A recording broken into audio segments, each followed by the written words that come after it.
We'll bring it back down. Nothing is covered.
Let's call to order the regular meeting for Tuesday, August 18th of the Harrison County Board of Education. At this time, let's stand for the Pledge of Allegiance. Mr. Tucker, will you lead us in the pledge? Yes. I pledge allegiance to the flag of the United States of America and to the republic for which it stands, one nation under God, indivisible, with liberty and justice for all. Thank you very much. Yes. Right into special recognitions and presentations. We have an LSIC presentation this evening.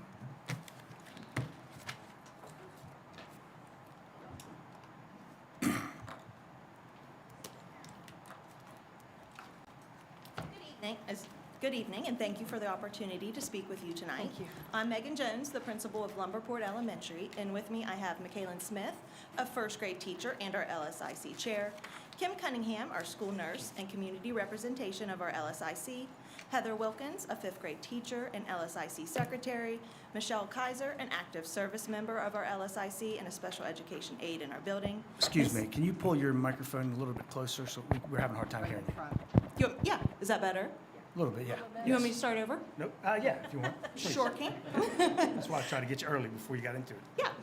Good evening, and thank you for the opportunity to speak with you tonight. I am Megan Jones, the principal of Lumberport Elementary, and with me I have Michaelin Smith, a first grade teacher and our LSIC chair, Kim Cunningham, our school nurse and community representation of our LSIC, Heather Wilkins, our fifth grade teacher and LSIC secretary, Michelle Kaiser, an active service member of our LSIC and a special education aide in our building, Miss Serena Griever, a preschool aide and a parent at our school, and Miss Maddie, a second grade student at Lumberport Elementary.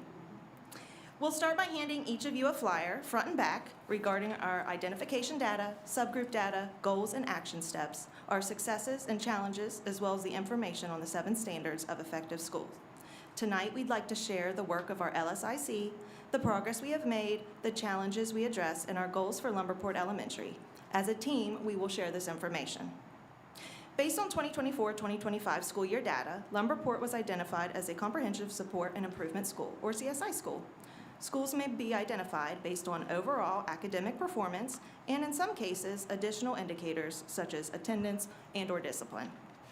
While Lumberport Elementary's overall performance on the West Virginia General Summative Assessment was not identified as being in the red for either ELA or math, our progress towards proficiency was identified as an area of need, particularly our progress within specific subgroups, like children with disabilities and our low socioeconomic status.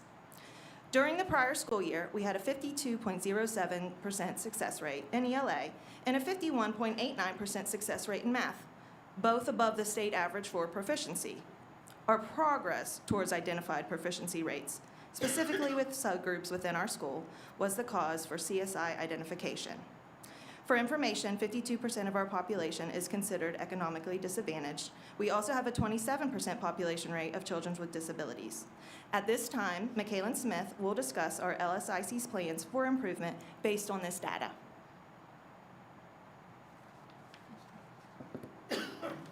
Hello, my name is Michaelin Smith. I'm a first grade teacher at Lumberport Elementary School and the chair of our local School Improvement Council, or LSIC. Based on the data points Mrs. Jones mentioned, our LSIC worked together to identify ways to improve our school to ensure it is meeting the needs and priorities of every student. We set 2 goals, attendance and family engagement, as well as academic goals to increase proficiency by 2% in English language arts and math. We knew we needed to improve student attendance because we know that students cannot benefit from high-quality instruction if they are not present. We are also work together to build parent and community engagement opportunities rather than simple involvement activities. Happily, I'd like to share one of our greatest successes, student attendance.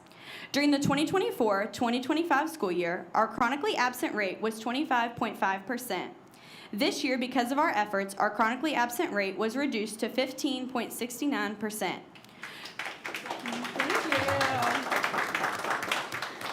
To improve our attendance rate, we worked together to create incentives, we communicated regularly with families, and launched a school-wide focus on the importance of being present. Regarding incentives, we provided students with monthly attendance rewards. We hosted a school-wide kickball game that consisted of the class with the highest attendance rate versus the staff of Lumberport Elementary School. And we raffled off baskets full of family engagement prizes, like board games, that were given to 2 students who had great attendance rates. One resource we utilized was our school nurse, Mrs. Kim Cunningham. Good evening. I'm Kim Cunningham, and I'm the school nurse at Lincoln High, Lincoln Middle, and Lumberport Elementary.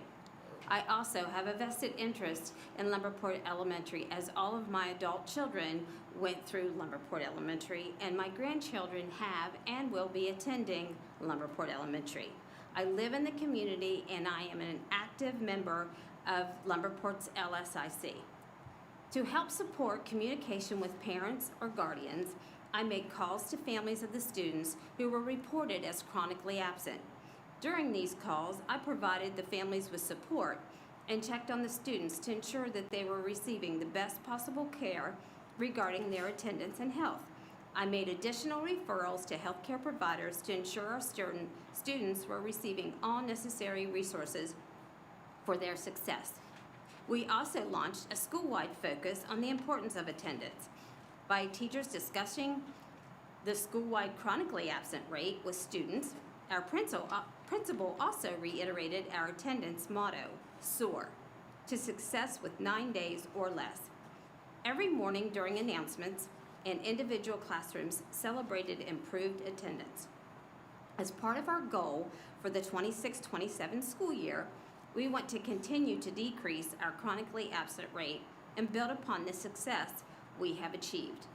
This year, our goal is to have a chronically absent rate of 18% or lower.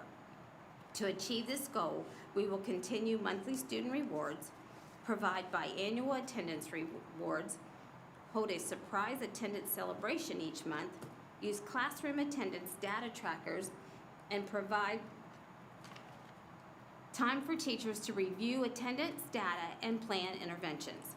Our goal is to make attendance something that is celebrated, monitored, and addressed proactively. So academically, we focused heavily on improving the quality and consistency with our instruction. We hosted several PD opportunities, utilized biweekly support from academic coaches, used data-driven intervention and weekly collaborative team planning, and added instructional opportunities through our extended day programs. Our academic data provides us with reasons to celebrate, but also identifies areas in which we need to continue to grow. In 2024, our ELA progress was 26.56%, and our math was 21.88%. For 2025, our progress targets in ELA were 39.6%, and in math were 38.7%. In ELA, the actual progress percentage was 27%, and math was 33%. The data was based on students moving from 3rd grade to 4th grade and 4th grade to 5th grade, and it shows that we have more work to do to ensure students are making the progress necessary to reach proficiency. To help meet these goals, we are increasing our focus on literacy instruction, including Haggerty and SRSD writing. We've already started working on that goal by hosting a Haggerty and SRSD PD session for staff members on August 4th. Recently, we held PD sessions spanning over 2 days in early August, and I'm so proud to report that out of my 44 staff members total, 26 of them attended either one or both days. So they are dedicated and they are committed to this, and I'm just incredibly proud of all of my staff members.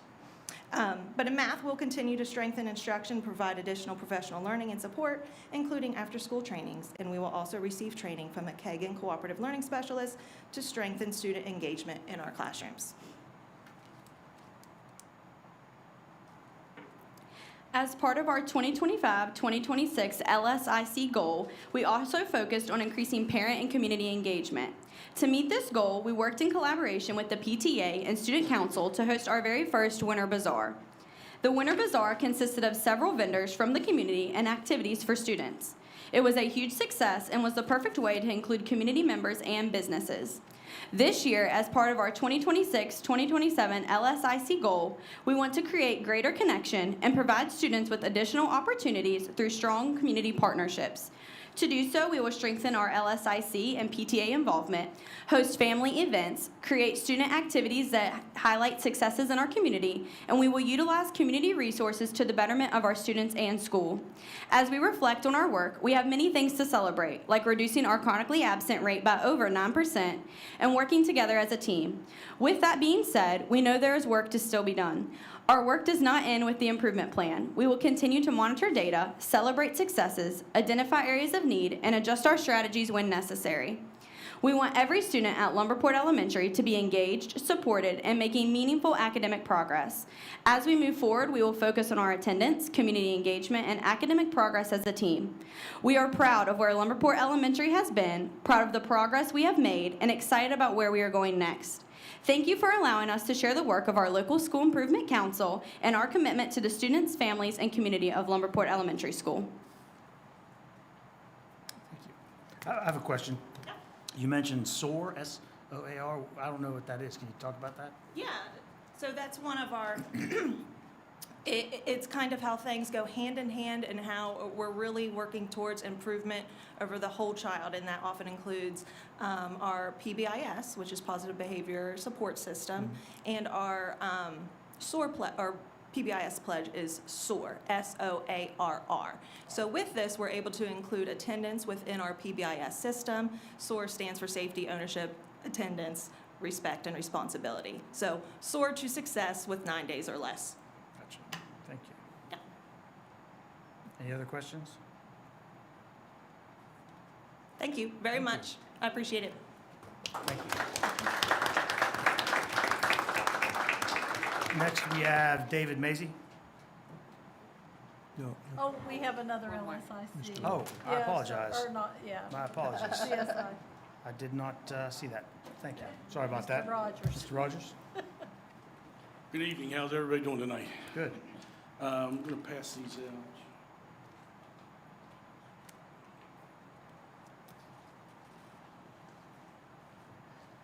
out.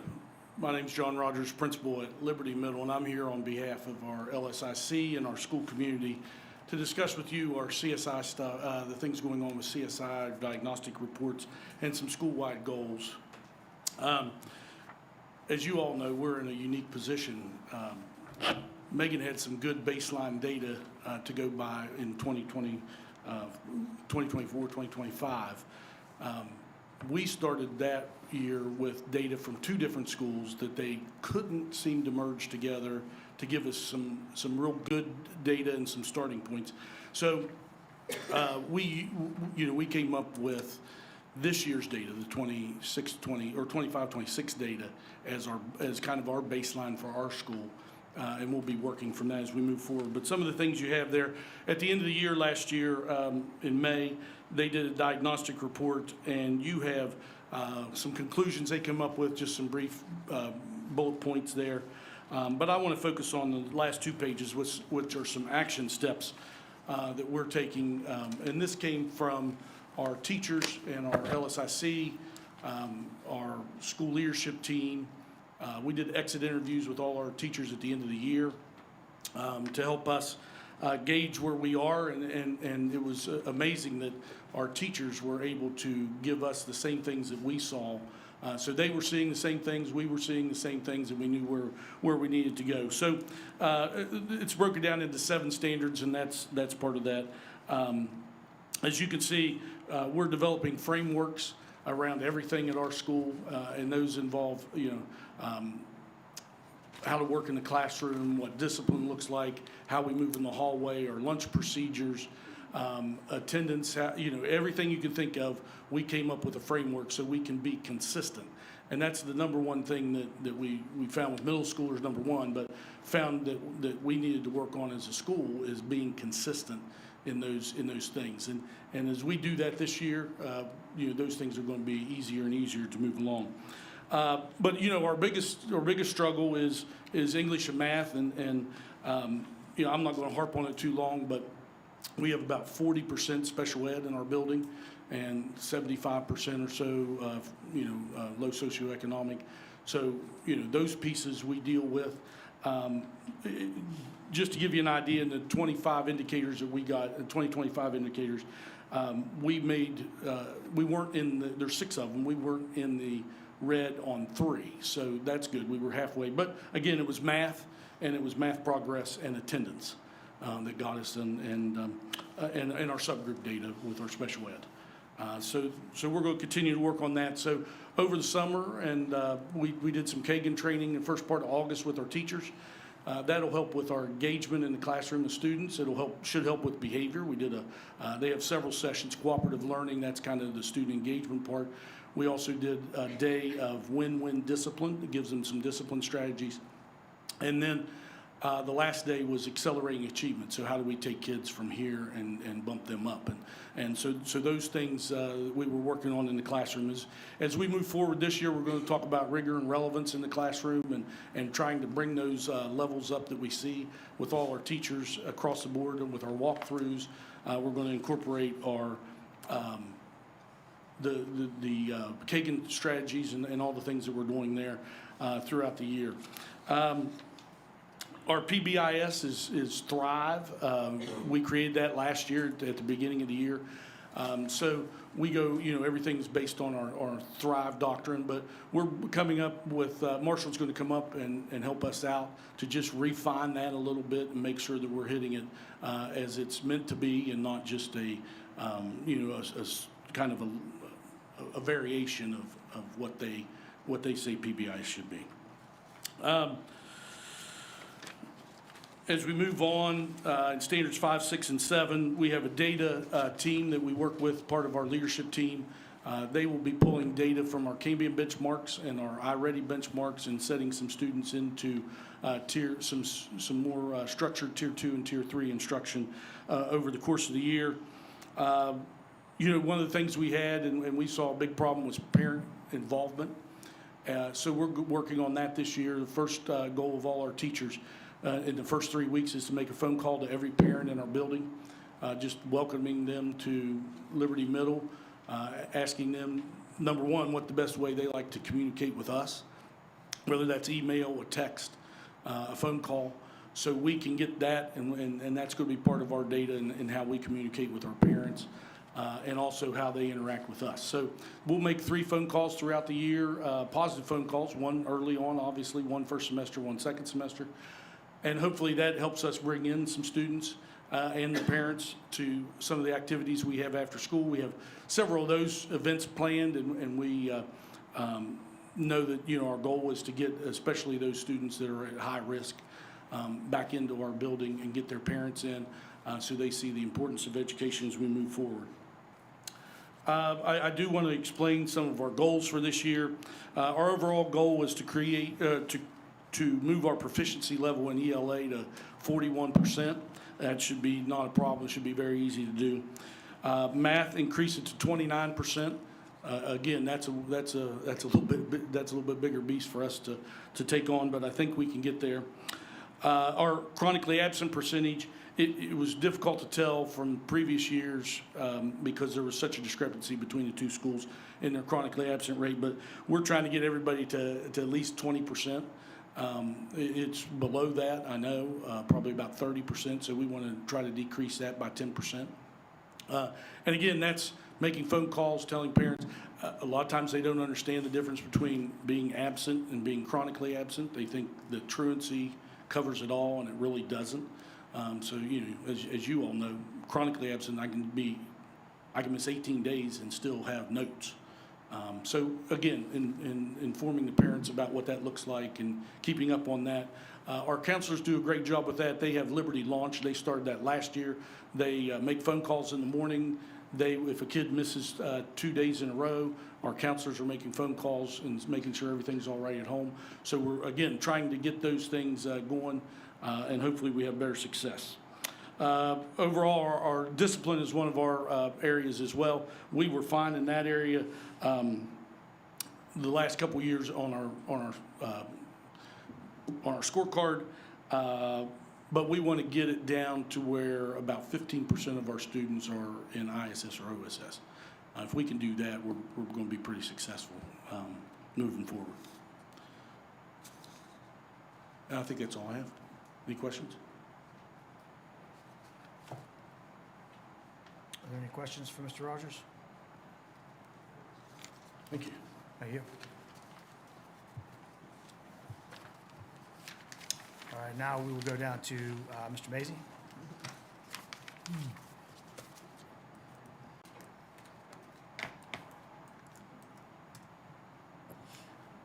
Good evening. My name is David Mazzei. I'm here on behalf of Lincoln High School and Harrison County wrestling coaches.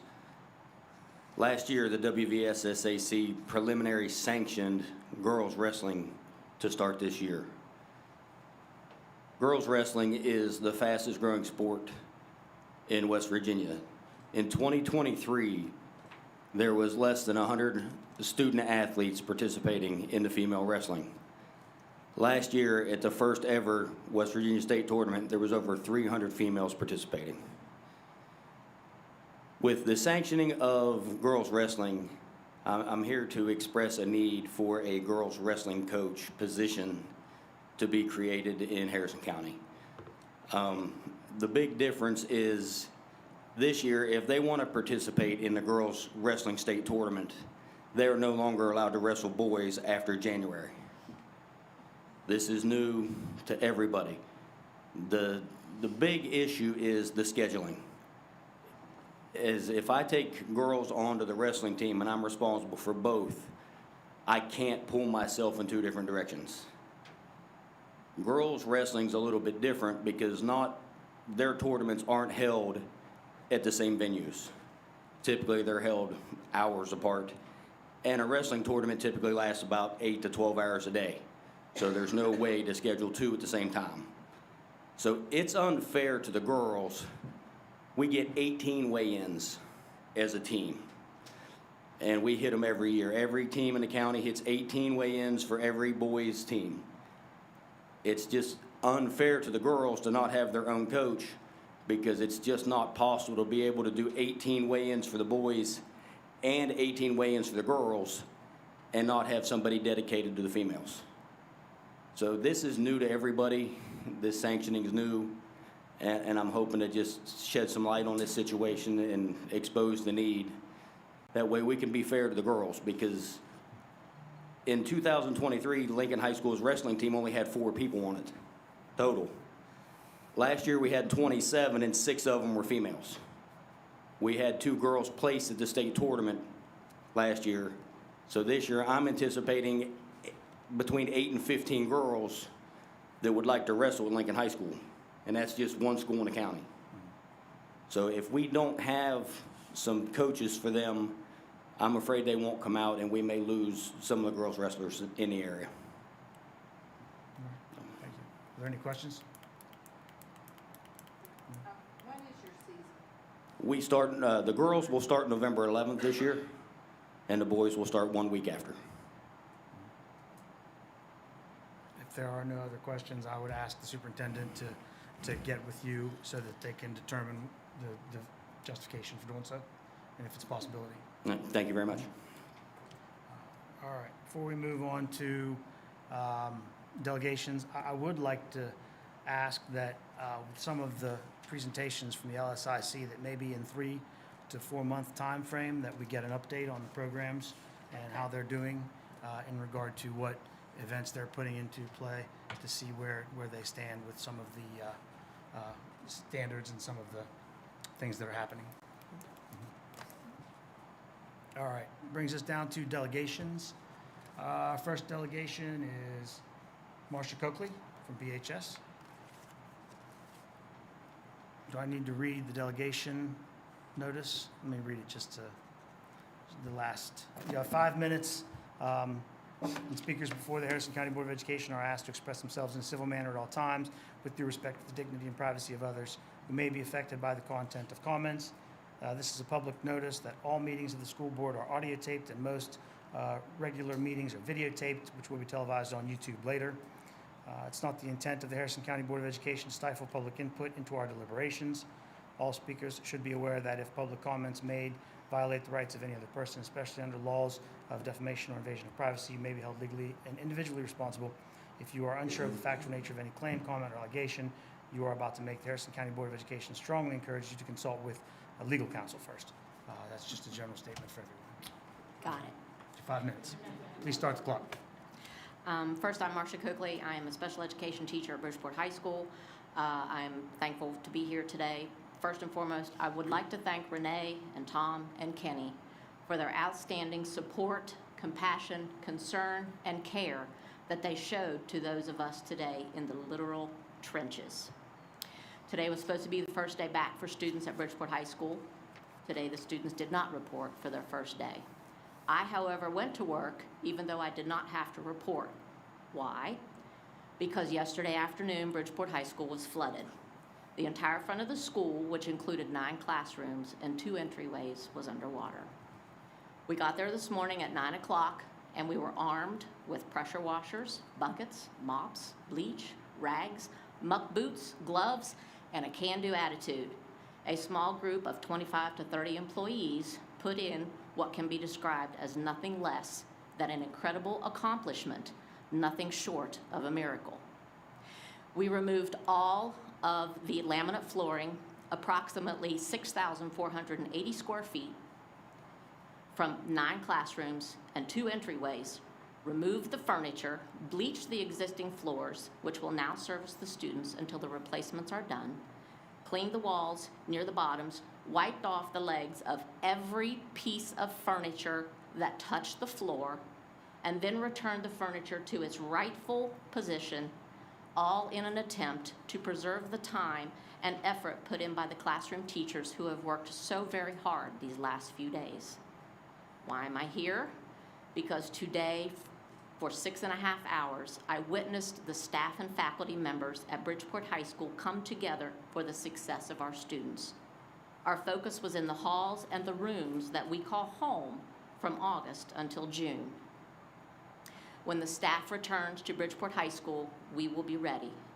We will be there to welcome our students and give them every ounce of what we have for their success.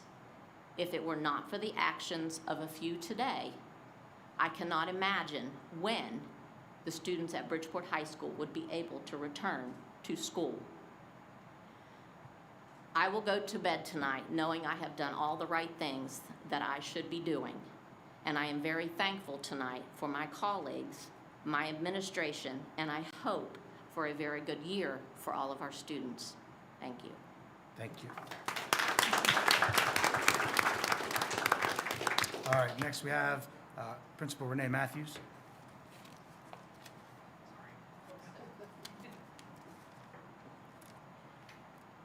So, I will preface this with, we are blessed and lucky overall because we weren't what happened in Weston. We didn't have, the Robert L. Bland situation, we didn't.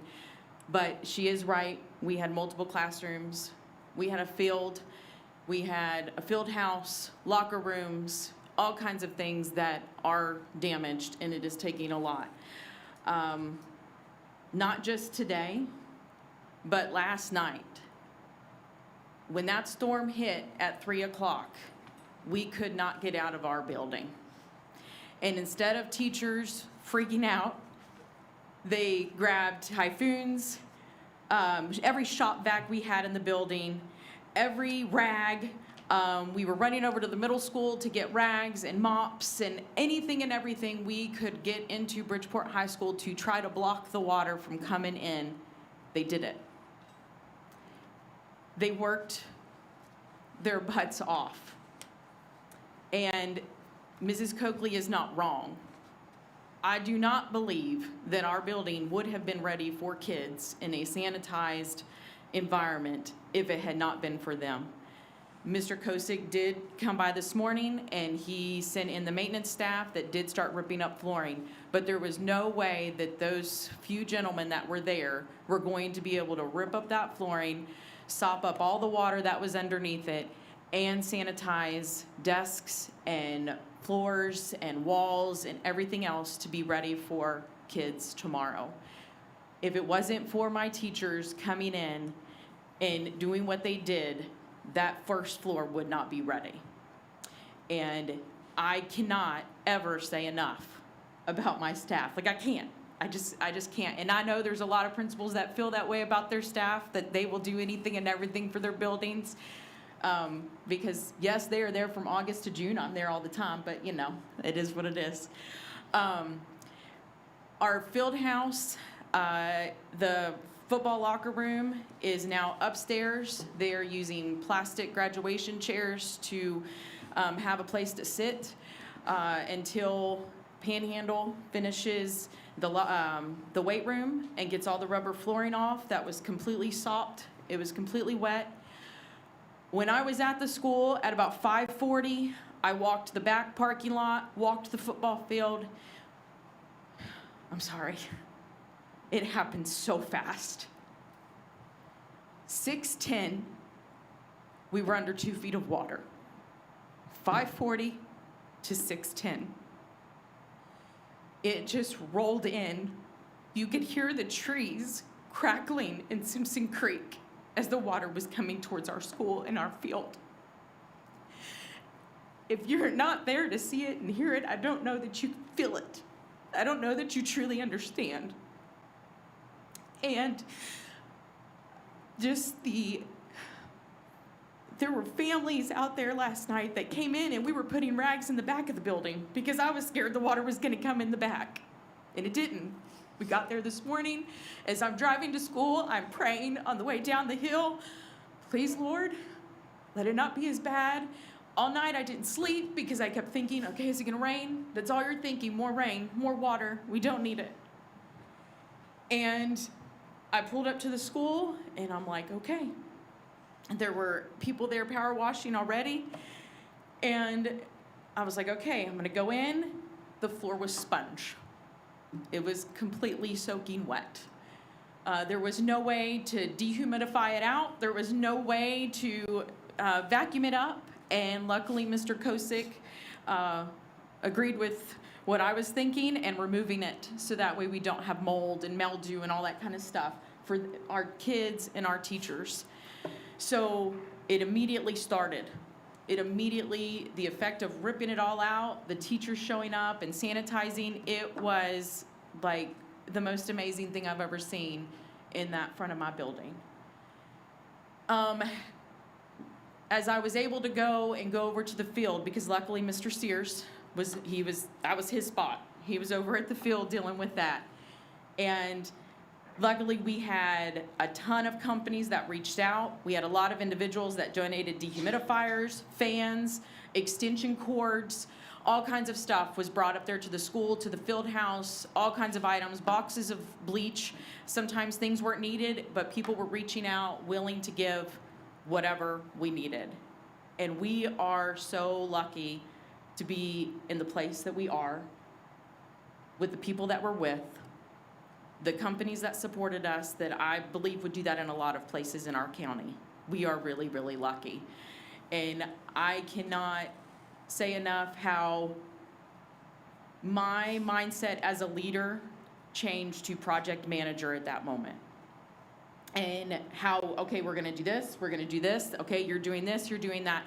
I wasn't trained for disaster relief, like that was not my training. I do think that my job some days, every day, is a disaster, but it prepared me to help and make sure everything was managing fine.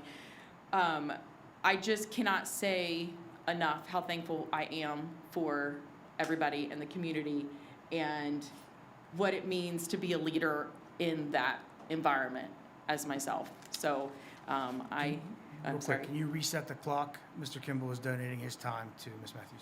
Thank you, Mr. Kimball. I'm sorry, I am going to ramble because there were so many things that happened and also so many things that didn't happen. When you are supposed to lead and be in charge, people look at you. People wonder, what are you doing? People, they're wanting to make sure that they're hearing from you, that they're seeing you, text messages, phone calls, whatever it takes. Those little things matter when you're a leader. And I hope that my staff realize that there was messages going out, there were things going out. Last night I sent out pictures. I sent out like, this is what we're doing. If you want to come and help, don't come till 9 a.m. because I knew Mr. Kosick was coming in the morning and we were going to assess. Because if I would have left it open-ended, they would have been there at 5 a.m. And so they needed some guidance there for time start and that kind of stuff.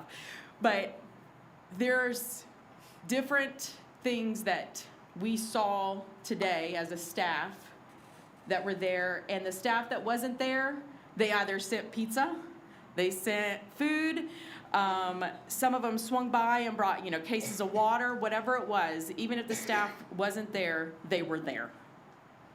And I am very, very appreciative for Mr. Kosick coming out and looking at it and laying his eyes on it, seeing it all. When he got there this morning, I think he was kind of shocked because it didn't look as bad. Because, I was there till 9 o'clock last night and right back at it this morning. And we were cleaning and mopping and everything, trying to make it to where we would be at school today. But it obviously didn't happen. But we know we will be ready for kids tomorrow. Our school will be ready. And it's because of all the people that work together. And thank you so much for getting there and having Panhandle come to the field house and trying to clean that up for them, because that is very, very much a mess. That was 2 feet of water in there. It was a lot of mud, a lot of everything. So thank you. Thank you. We have one, Ms. Swan, do you want to speak? No? Okay. All right, next we have Scott Myers.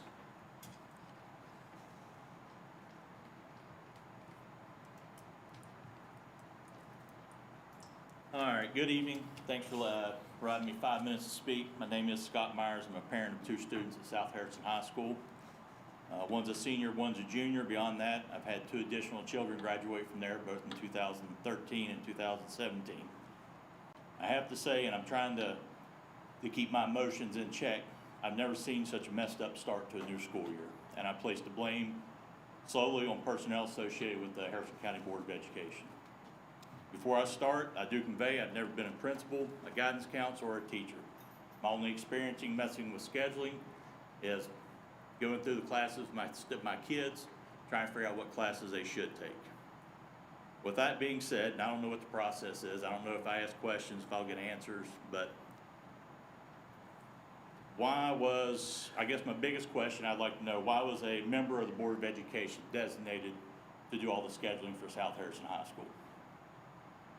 As of right now, school is supposed to start today. There's still not a master schedule.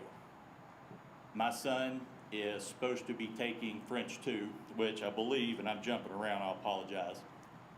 On April 21st of this year, I believe this board voted to retain virtual learning. We're now being told that's been eliminated. Is that correct? If it is, now my son and numerous other kids have to sign up for virtual learning to take a class on their own time that should have been offered in a curriculum that they're going to school for. Was this only done for South Harrison? Was there any other schools in Harrison County where scheduling was done for them? Again, I'd just like to know, maybe I don't know all the facts. I just don't understand why our principal had to come here and sit during the summer, hand jam a schedule, went to open house the other day, and they're still, and again, that was last Wednesday, so almost a week ago, things may have changed.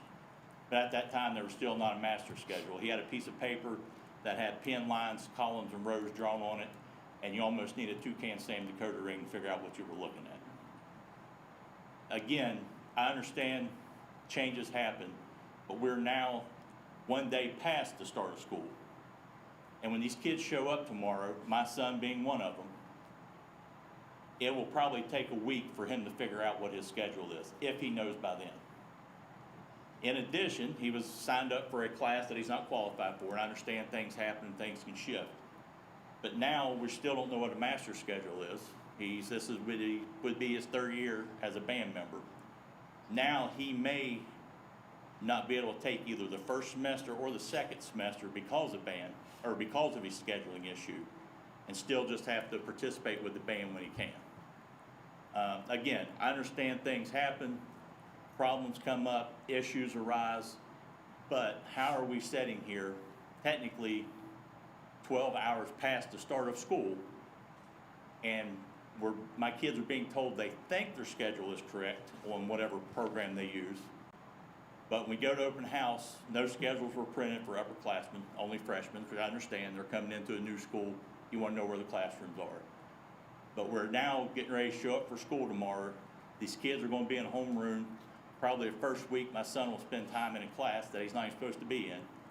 And Lord knows when it'll get figured out. Or now that he's got to take his own time with his extracurricular, his downtime, and take a class that should have been offered in a curriculum during his 6 to 8 hours that he was in school. So my first question is the virtual learning taken away? Is that an option for kids at South Harrison High School? If not, is my son going to be allowed time during his normal school day to take his virtual learning? He don't want to be homeschooled. He don't want to go to a virtual school. I don't agree with him. I think kids need to be in classes, in schools with their fellow classmates.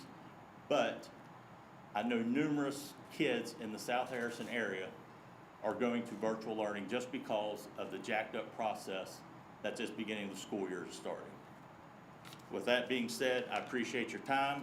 Only thing that I ask is, again, I know we're at the start of the school year, but my only hope is members of this board do the right thing and let the experts at South Harrison High School, the principal, the counselor, the teachers, do what they've done for numerous years since the school's been in existence, and let them create the schedule that they know they can fit into their time and get the kids in the correct classes that they need. Thank you for your time. Thank you very much.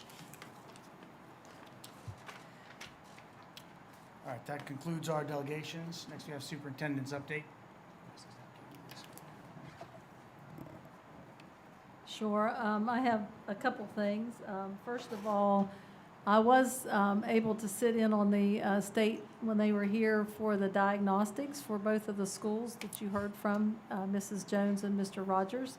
And they gave a report and gave suggestions and recommendations, and there were a lot of positive things. And so I appreciate the two of them being here and taking those positive notes that they ask you and the recommendations. I see some of the recommendations are on here, and I know you're working to correct some of the things that they saw, and there were a lot of positives as well. So I appreciate being part of that process when they were here, looking at the diagnostic, and I believe that you guys are looking at that, looking at the information they gave you and taking that.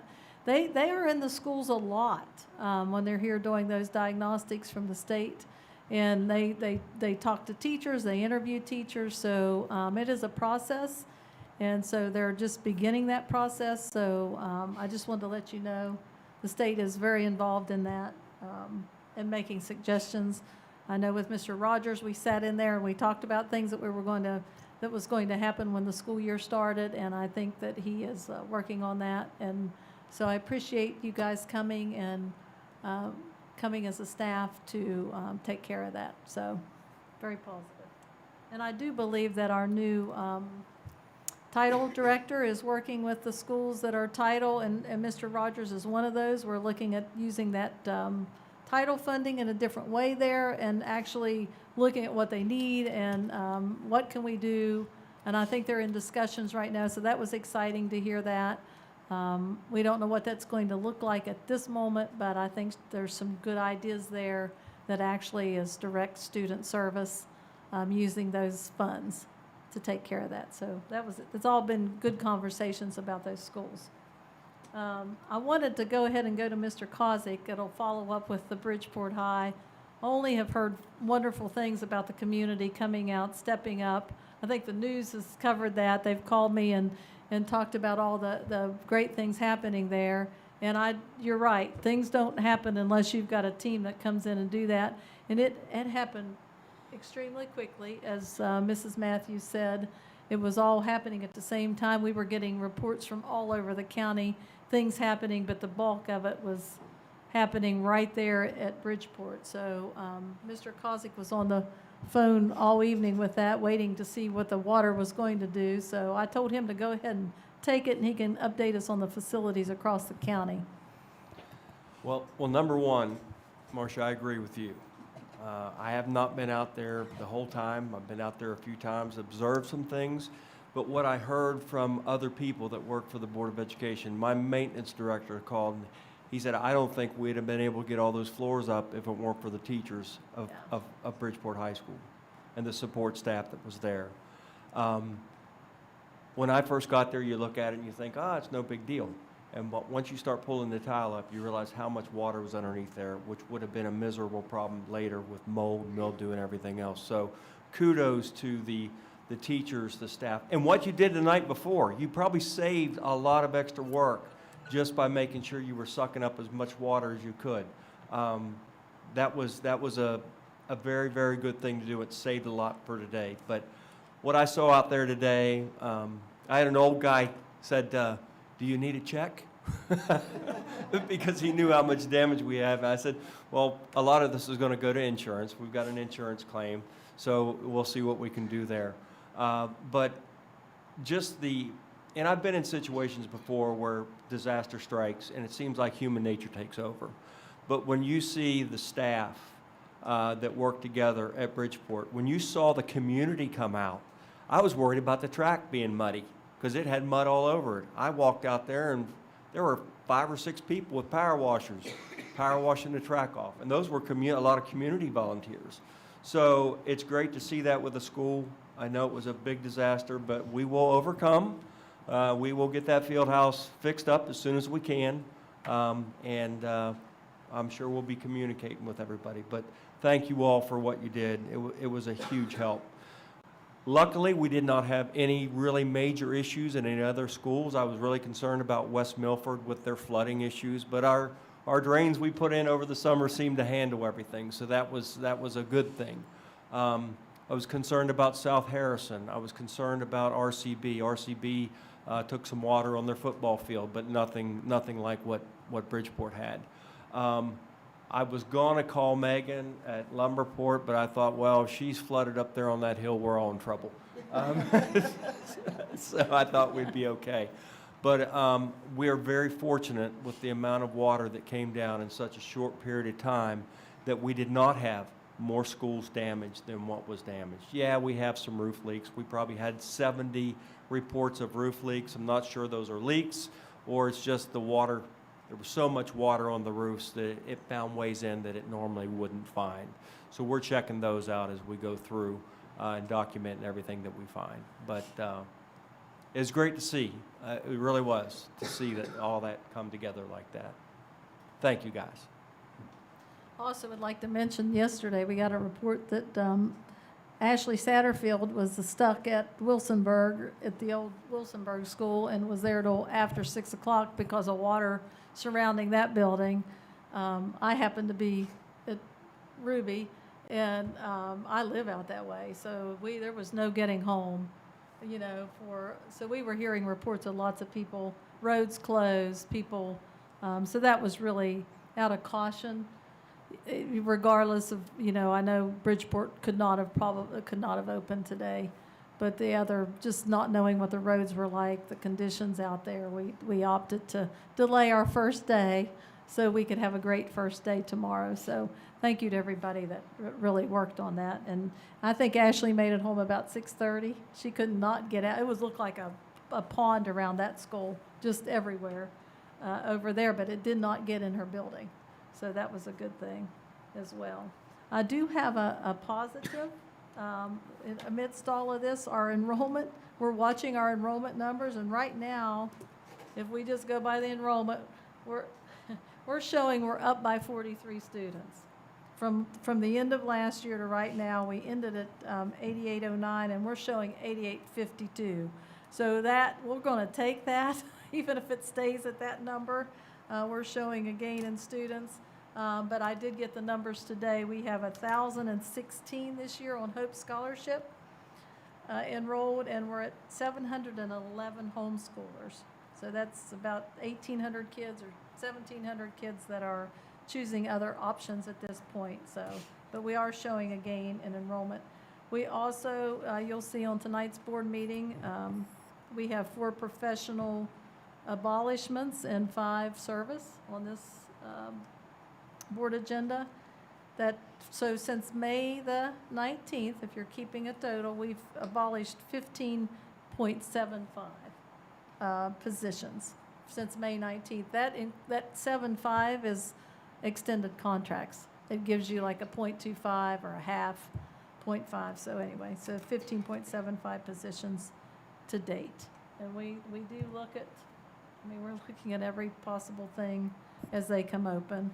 And hopefully things have settled and we'll get our schools open. Mrs. Hawk today reported that the vacancies, we've been able to find substitutes to fill our vacancies to start the school year, which is a great thing for that. I also want to say I had Senator Queen reach out to me last night late, talking about the Bridgeport facility, and just, he said flooding across the county. And so he is actually kind of waiting. They've been in contact with the governor's office. We just have to make an assessment now on what those needs would be moving forward. Their goal was to make sure that our schools were open, but that takes physical labor, you could say. But they did the labor, and they're going to have that school open for tomorrow. But I do appreciate them reaching out. He was on a call with the governor. I think they've been talking with the other counties as far as the flooding and the things happening. It's just been some crazy, just torrential. I don't even know how to describe it, the rains that's happening just across the area and across the state. So I know they're aware of it, and they're willing to possibly help when we have a better assessment of what we need. I think Mr. Hogue has a UTC update. Yeah. In the last meeting and all, the Career Center has completed everything with their fire suppression system. The fire,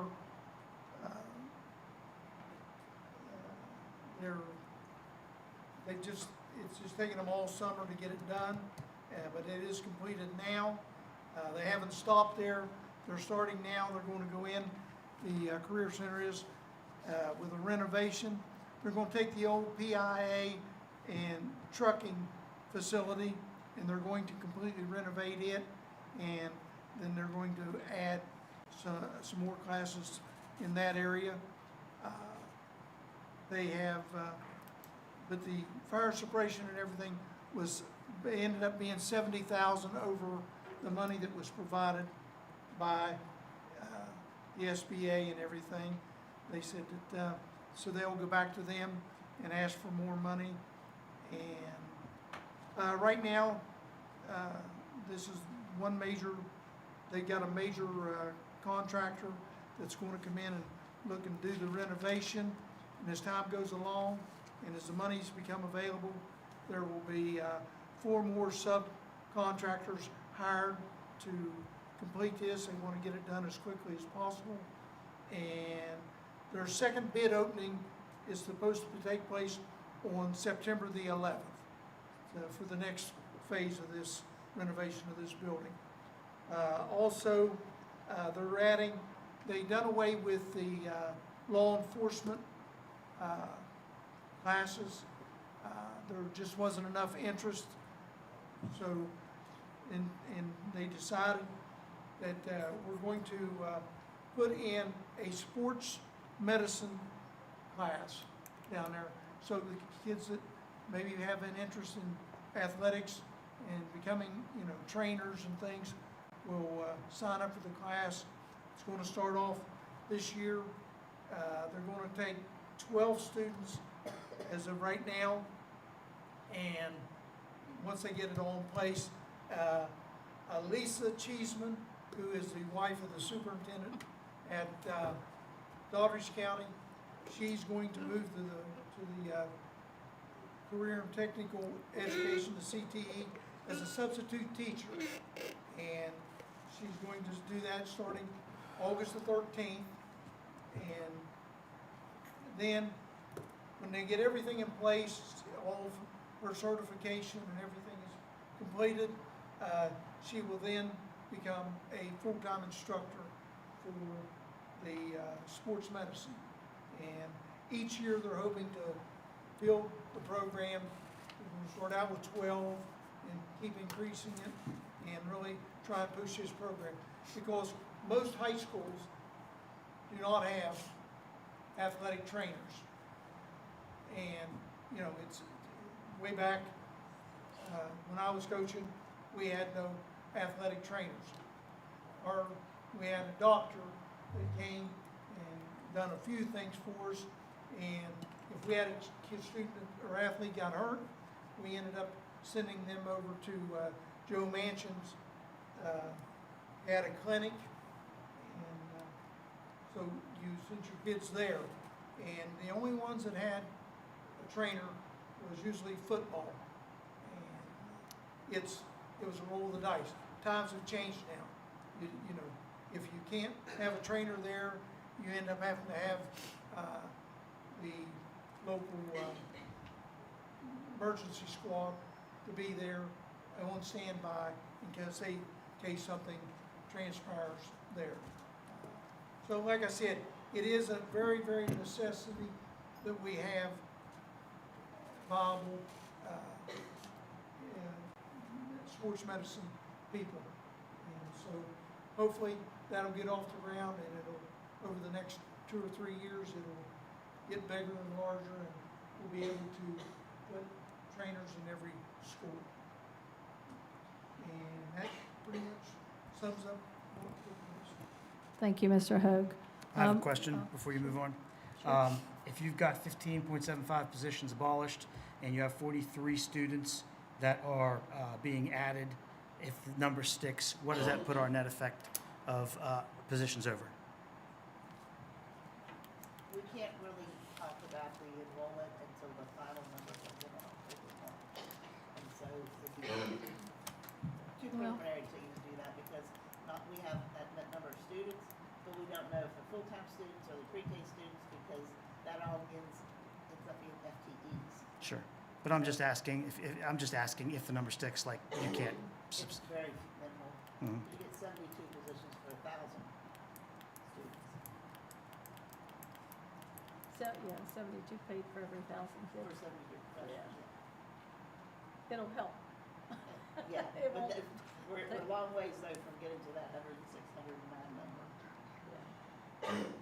Were these all professional positions? No, It's a those are mix, summer right? service, yeah. Okay. Summer service, yep. Did you have the breakdown of the service? I know on tonight's agenda, there's 4 professional, 5 service. There were 8.5 professional and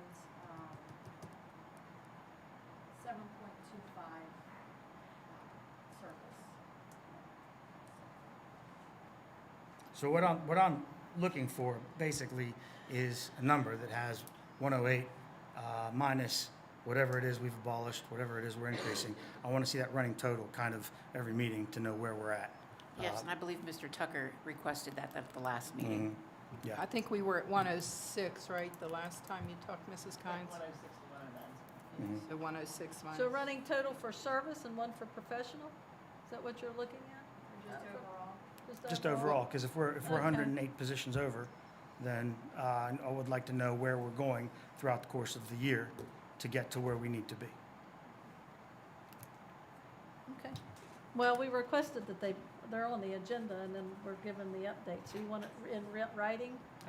Writing, writing, vocal, 109 that's- minus 10, 109 minus Okay. 15, 108 All right. minus 3, I mean, whatever it is, as we go.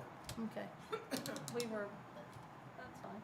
Yep. We're under the understanding you wanted an update every meeting, so, okay. We can do that. Under the state superintendent-approved items, for personnel, I wanted to let you know we're hiring Melinda Stewart as the purchasing director. I wanted to mention our assistant principal we're hiring at Nutter Fort Primary because he's here, and I thought it would be remiss not to recognize him. We have Mrs. Oliverio here, and we would like to introduce you to Dawson Evans. He will be the new assistant principal at Nutter Fort Primary. So, thank you Congratulations. for coming and being here for the meeting. We also have on this agenda all the preschool contracts for approval and, well, the state superintendent approved those already. And I do have an announcement I would like to make. After much prayer and reflection, I have decided to retire as the superintendent of Harrison County Schools. It will be effective September 30th of 2026. It's due to my husband's health challenges. I need to focus my time and energy on my family. Serving Harrison County Schools has been one of the greatest honors and blessings of my life. Thank you to our students, staff, families, and community for the support, the friendship, and the trust. I've had a 30-year career here, and I've enjoyed every minute of it, every aspect of it. This has been one of my most pleasant jobs that I've had. I've enjoyed it very much, and I'll always be grateful for that opportunity to serve, and that's what these jobs are. They're service jobs. And as Mrs. Matthews said, there's none of them that are easy, but I appreciate it. So with gratitude and thanks, I wanted to give you a heads up. I will be retiring effective September 30th. It'll be on an agenda for approval in the future. Thank you. Thank you for the notice. Yep. That's all I have. Okay, thank you. Do you have the state superintendent approved items done? Yes. So we'll move on to consent items.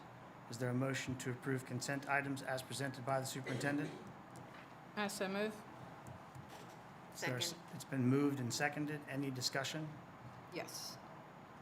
Okay, we have two minor errors. One's funny.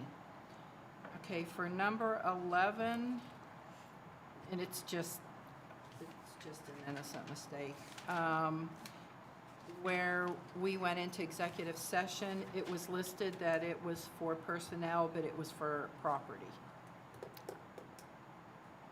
And then the other one is number 13, and it was my comment, and it said that we have 100% confidence in you, meaning the staff, that you're going to be paid in a professional and caring manner, which I would expect Mrs. Kynes and her staff would do that. But what I really said was not that you would be paid professionally and in a caring manner, but you would behave in a, so change the paid to behave. That's the recording, right? YouTube recording.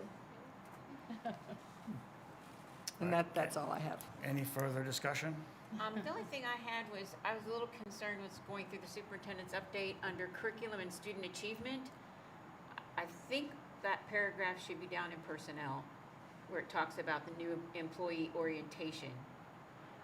I don't think that really has anything to do with curriculum. I don't know if that's, What are you looking at? number Number five, 5. where it says curriculum, student achievement. And the whole paragraph is about the new employee orientation. So I'm thinking it needs to go under personnel and not curriculum, student achievement.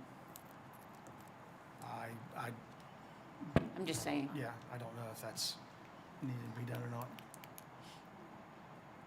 It's teachers, I don't know. I don't know. I mean, I would Look at assume the, like tonight, they spoke on Liberty Middle's curriculum and their test scores and data, and spoke about Lumberport Elementary, about their curriculum and data. That's what I would assume was curriculum and student achievement. Maybe I'm wrong. Would you like to have those amended to have that? Okay. Just amended on the next agenda for personnel to be moved to that and to change her wording in the minutes, please. Thank you. All right. Are we done with the discussion on consent items? All those in favor say aye. Aye.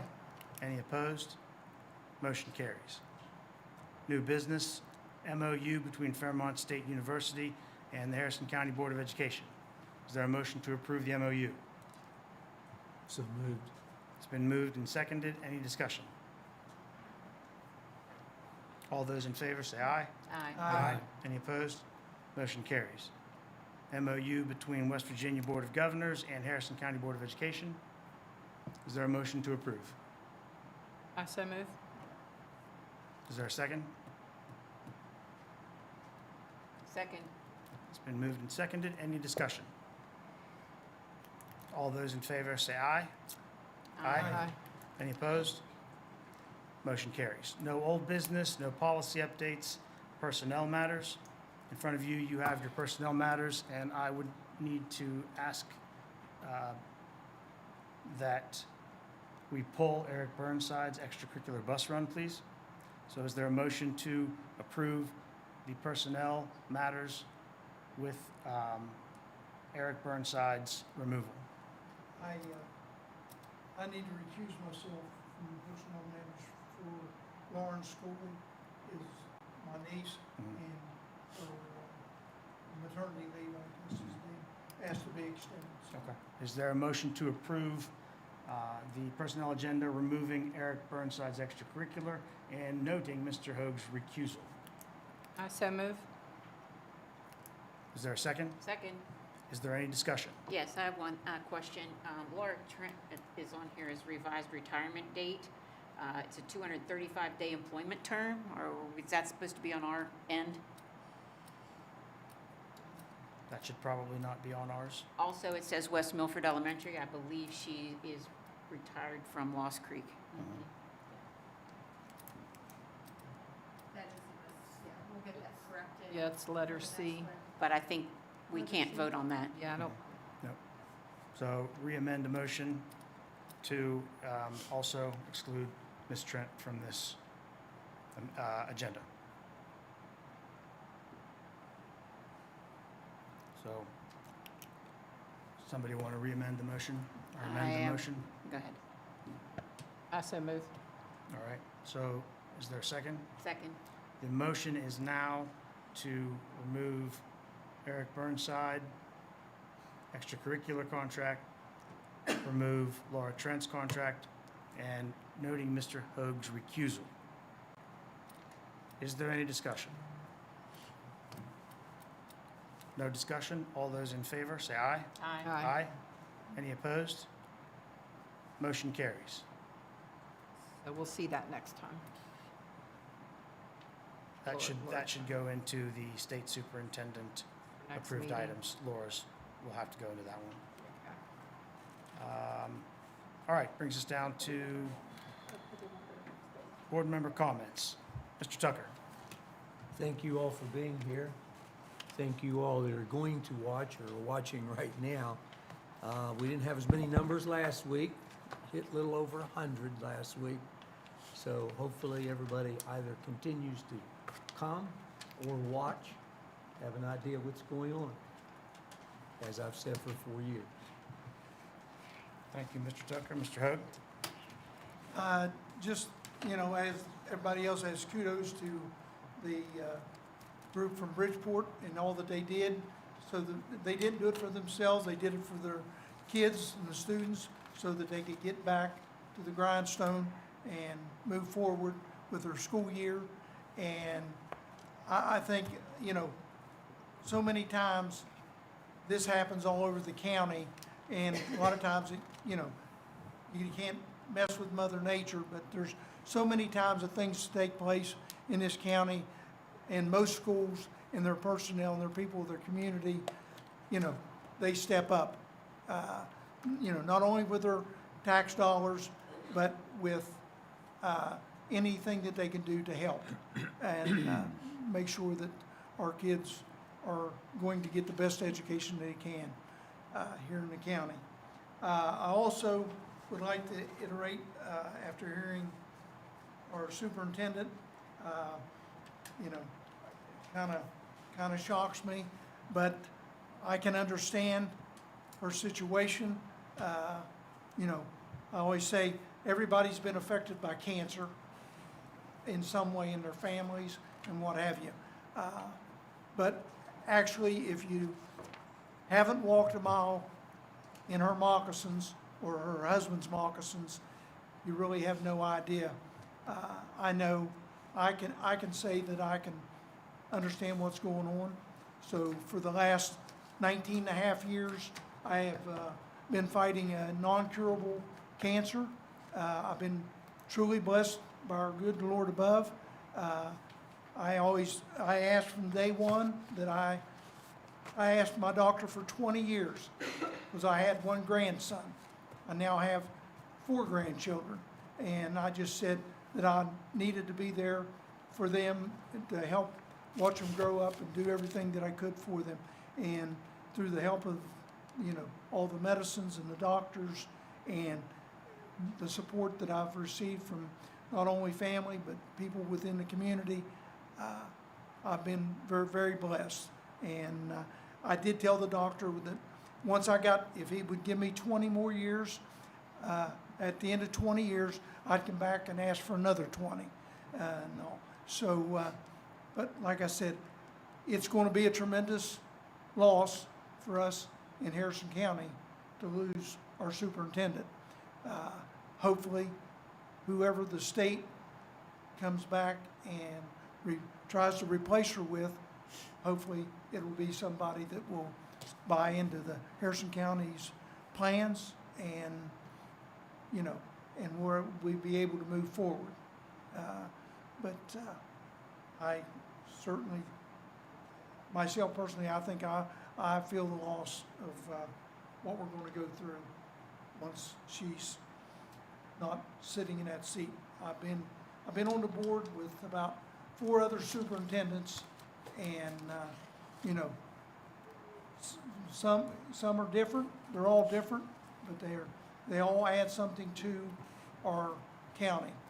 But like I said, I hope the next one will be able to understand how we feel here in Harrison County. But tremendous loss is coming our way. And I personally want to say thank you for all you've done.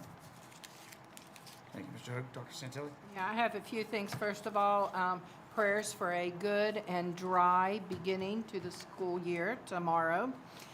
Second, I've had a lot of emails and calls with the collaboration we're having with the State Department that people aren't supposed to be contacting school board members. And we need to distinguish. We're the 5 school board members, and then there's central office, which really isn't the school board, that's central office staff.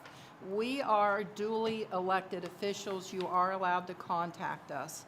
However, you do need to follow protocol. So I just want you to be clear on that. So wherever the issue is, if it's a classroom, you talk with the teacher first. If you're not satisfied, then you move up the chain, and then you can contact us. With our collaboration with the State Department, we are now only in charge of really 2 things, and that's finance and policy. So other issues, you can still tell us about them, but those need to be directed to Mrs. Stutler and whoever the future superintendent is, and the state superintendent. And also, I've had a lot of communication with parents and staff at South Harrison, and I told them a few months ago that the only reason I voted to eliminate that special ed position was because I was promised by some central office personnel that it would not affect students' electives. And I told them I would hold them accountable. I really can't, I don't have that power, but it's very disappointing to me that it looks like students are being denied electives that they should have. And hopefully the central office and the administration and the faculty can get that straightened out sooner better than later. That's all. Thank you, Dr. Santilli. Ms. Smith? I just want to say have a great year. Tomorrow hopefully will be drier and better, and everyone has a great first start. I know I can't wait to stand out on the sidewalk and take a picture of my grandkids with their little sign that says first day of school. And then we'll see all of those other signs all over Facebook. Everybody's little first day of school picture, which is one of my best part of my opening of school days. So congratulations and best of luck for a great year. Thank you. Thank you, everyone, for your support and your help. Thank you. Congratulations. Thank you to the LSIC for coming and reporting. Superintendent Stutler, I wish you the best, and I wish you the best prayers for your husband. And I know it's tough, and I hope that you can find peace and work together to get what he needs taken care of. That's all I've got. Is there? When you're done, I got something. I'd like to end something on a positive note. I don't know how many of you, if you've watched the news in Oklahoma, there was a school there that since 2001, when the freshmen come to school for the first day, all the upperclassmen, when they pull up, they will not let the freshmen out of their cars until they have given their mother or their husband or their dads, they have to give them a hug and a kiss on the cheek before they are allowed out of the car. They said, and it was great to watch. I saw it 3 or 4 times, and I said, that was a great idea that those kids out in Oklahoma came up with at that school. So how much the parents have done for their children all through the years. But before they could start high school, they had to make sure. And they wouldn't let them out of the car. Now, some of the kids were embarrassed, but there was no way they was getting out of their car until they took care of that little task. So I thought that was a pretty good idea and all. So I think my mother only kissed me one time. She whipped me a lot, but I think she only gave me one kiss in all my years. So I thought that was a great idea what they did out there. And it ought to be, things like that, people ought to be a little more creative and come up with something, all over the country that each school would come up with. Thank you. Thank you, Mr. Hood. Good luck to everyone tomorrow on the opening of school. Is there a motion to adjourn? So moved. Is there a second? Second. Any